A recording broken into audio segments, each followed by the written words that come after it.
Hello everyone, welcome to the Edu Everybody. Let's experience the education. तो after the enjoyment of Holi हम अपना next topic start करने वाले हैं जो है क्वाड्रेटिक इक्वेशंस का टॉपिक।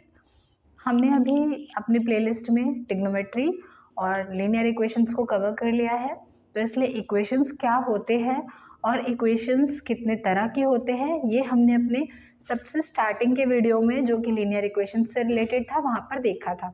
अगर आपने वो वीडियो अभी तक नहीं देखा है तो लिंक आपको आई बटन पे शो हो रहा है, आप जाकर उस वीडियो को वॉच आउट कर सकते हैं ताकि आपके बेसिक्स क्लियर रहें और आपको क्वाड्रेटिक इक्वेशन समझने में प्रॉब्लम ना हो। तो चलिए स्टार्ट करते हैं आज का टॉपिक। तो ये जो क्वाड्रेटिक इक्वेशंस का टॉपिक है, सबसे पहली बात ये बोर्ड एग्जाम्स के लिए बहुत ही ज़्यादा इंपॉर्टेंट है क्योंकि इसके काफ़ी क्वेश्चंस बोर्ड एग्जाम में आते हैं।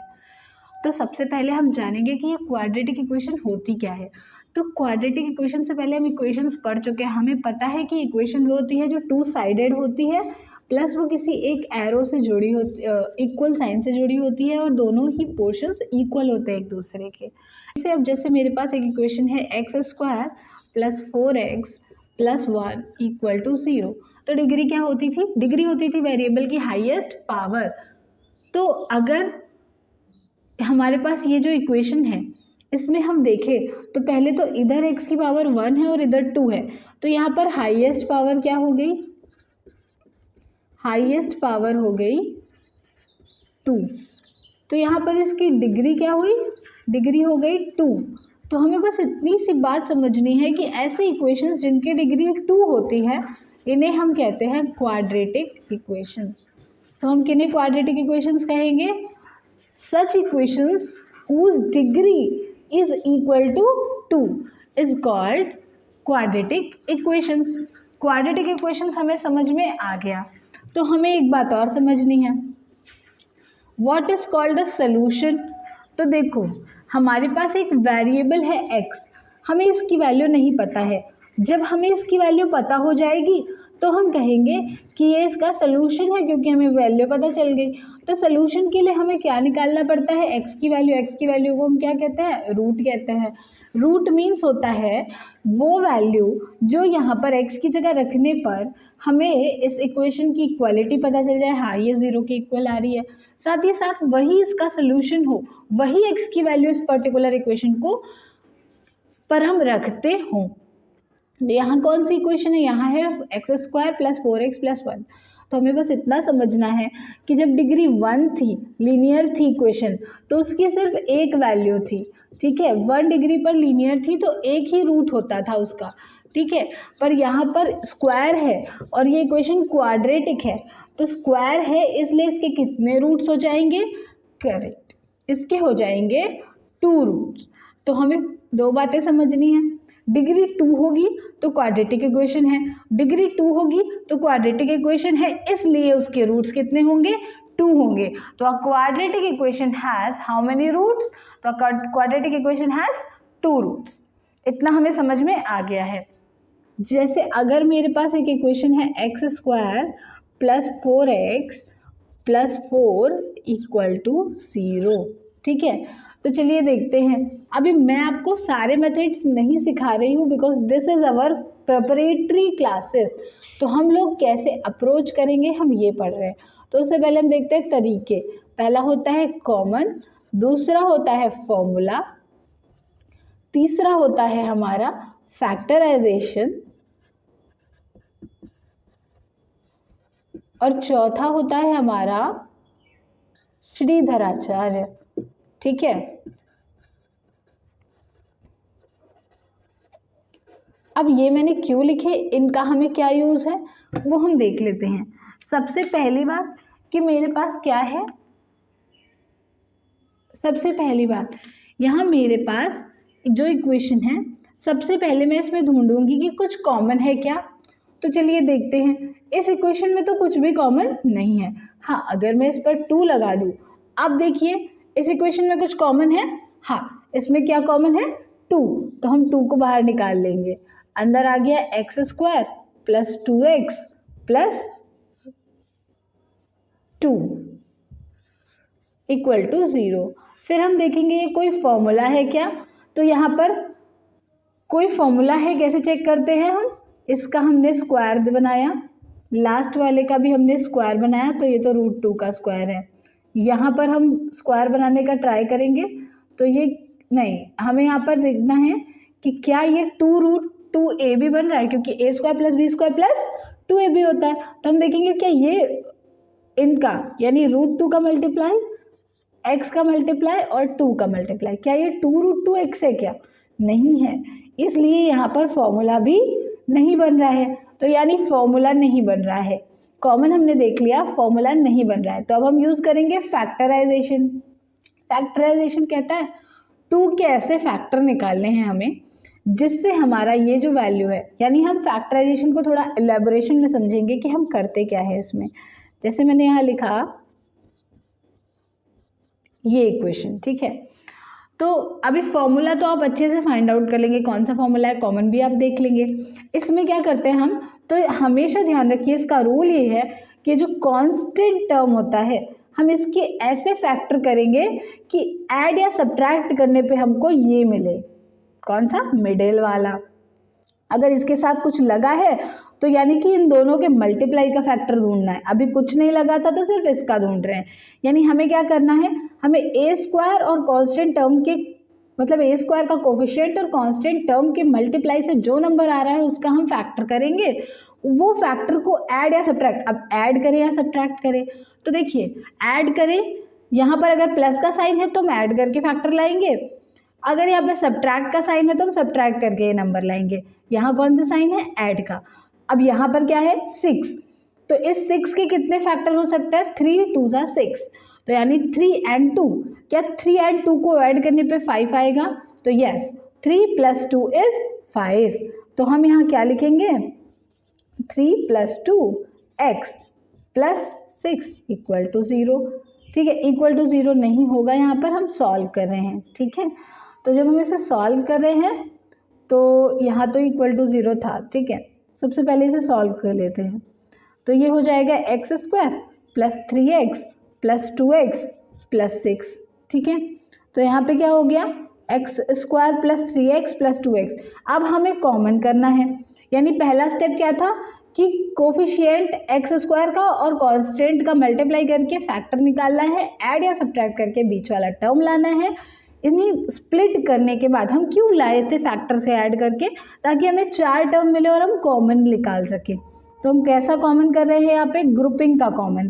तो यहाँ मैंने 2 ग्रुप्स बनाए, पहले ग्रुप में हमें क्या कॉमन मिल रहा है, ओनली x, तो बच गया x + 3।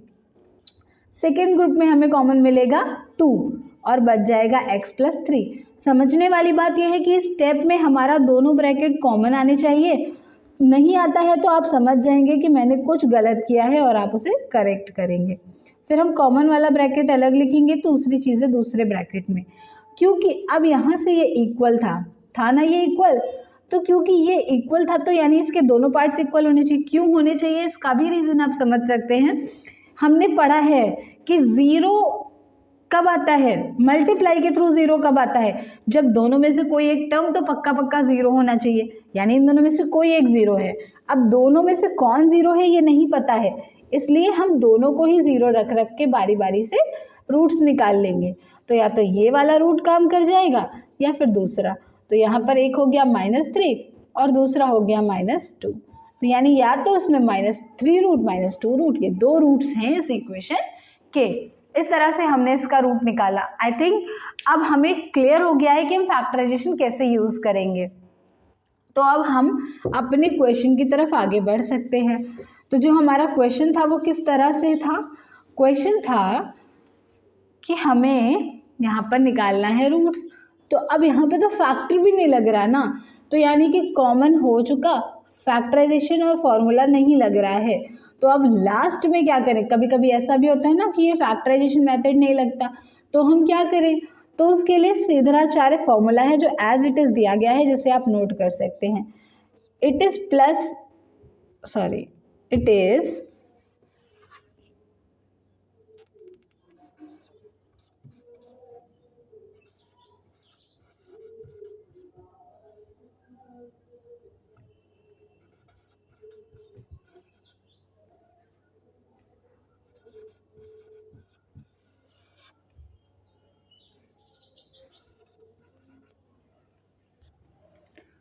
यस, तो यहाँ श्रीधराचार्य का फॉर्मूला क्या होता है x is equals to minus b plus minus under root b square minus 4ac upon 2a। तो ये हमारा श्रीधराचार्य का फॉर्मूला है जिसमें हम a b c की वैल्यू रख के डायरेक्ट x निकाल सकते हैं। तो अब a b c क्या होता है, a जो होता है वो x स्क्वायर का कोफिशिएंट होता है, b जो होता है वो x का कोफिशिएंट होता है और c हमारा कांस्टेंट टर्म होता है।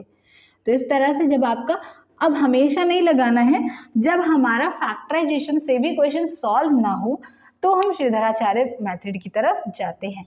So this was the formula. अगर आप इसे नोट करना चाहते हैं तो आप नोट डाउन कर सकते हैं। इस फॉर्मूले को हम यहाँ पर अप्लाई करके देखेंगे। तो इसे अप्लाई करने के लिए हमें क्या चाहिए, इसे अप्लाई करने के लिए हम सबसे पहले यहाँ पर a, b और c लिख लेते हैं। अब हम यहाँ पर इसका फॉर्मूला लिखेंगे, that minus b plus minus b square minus 4ac upon 2a। तो यहाँ से माइनस b की वैल्यू हो गई 2 प्लस माइनस अंडर रूट में b स्क्वायर यानी कि 2 का स्क्वायर यानी कि 4 minus 4 into 1 into 2 upon 2 into a यानी कि 1।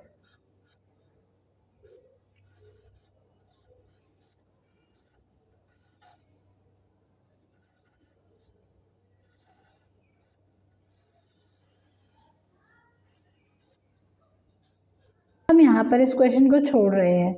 अब क्यों छोड़ रहे हैं, यहीं से एक नया कॉन्सेप्ट हम लिंक करते हैं।